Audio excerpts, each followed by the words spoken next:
Hello à tous, ici c'est Pandemonium, j'espère que vous allez bien. Aujourd'hui on se retrouve pour une deuxième édition des tops de la semaine. Comme je vous expliquais, chaque semaine on va essayer de décortiquer un petit peu l'actualité JV. On décortique pas toute l'actualité, mais on se fait un petit top 5, c'est parti.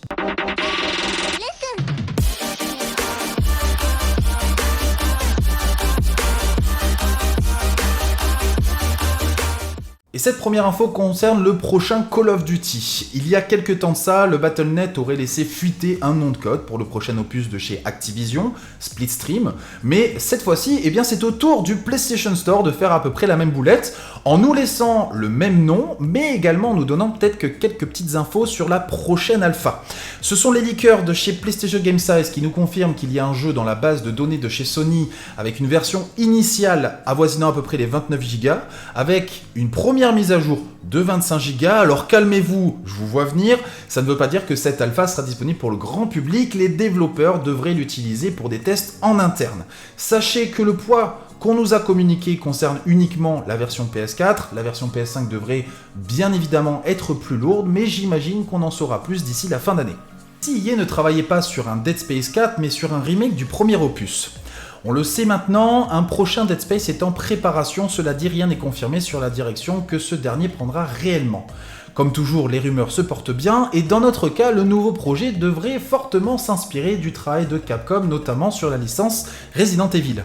En tout cas, c'est un bruit de couloir qui se fait de plus en plus entendre, notamment sur le site de VentureBeat qui en parle comme une évidence.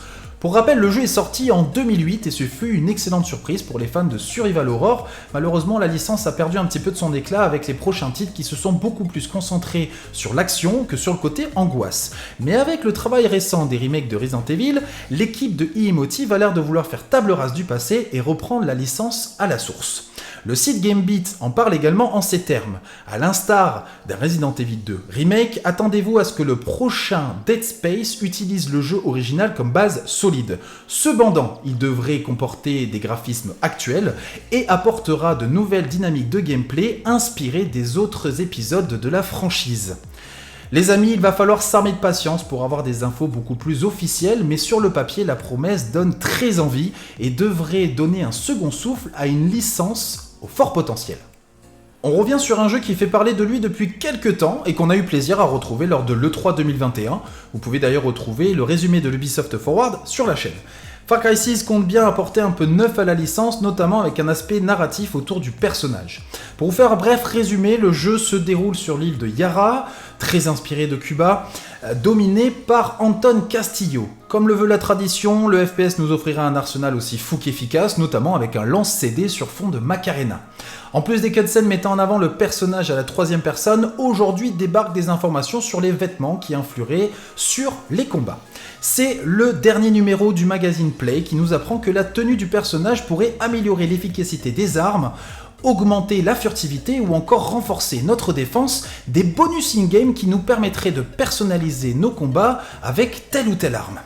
Pour rappel, le jeu sortira le 7 octobre prochain sur PC, PS4, PS5, Xbox Series X, Xbox Series S, j'ai bafouillé sur le X, c'est long à dire. Le cofondateur de Rockstar Games, Dan Houser, a fondé son nouveau studio l'an dernier du nom de Absurd Venture In-Game. C'est un personnage qui est plutôt connu dans l'industrie du jeu vidéo, il a notamment travaillé sur GTA, Red Dead Redemption, Max Payne ou encore Bully, et s'il a quitté les studios de Rockstar, ce n'est pas pour prendre sa retraite pour autant.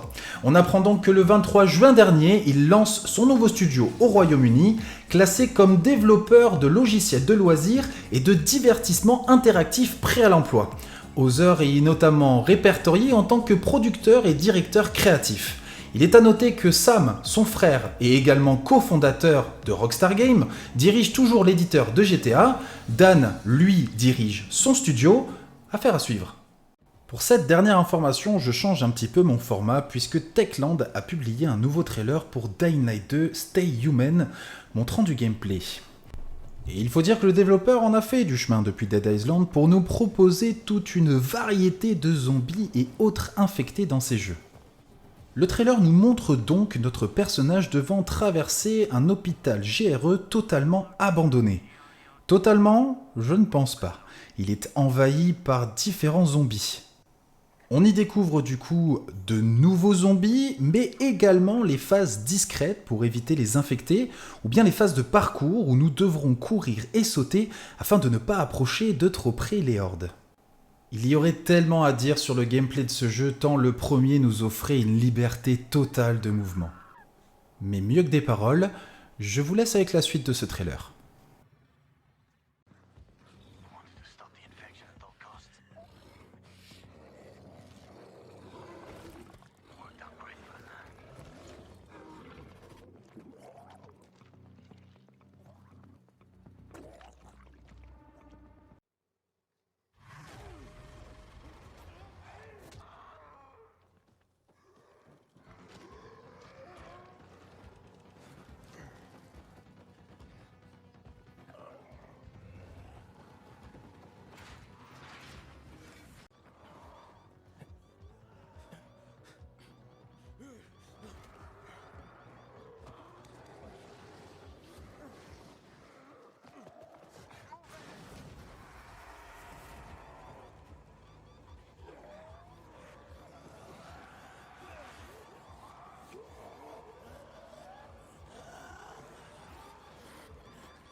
Et voilà qui achève cette deuxième vidéo, j'espère qu'elle vous aura plu. N'hésitez pas à lâcher un petit pouce bleu, à me dire dans les commentaires si ça vous a plu. Et moi je vous dis à bientôt.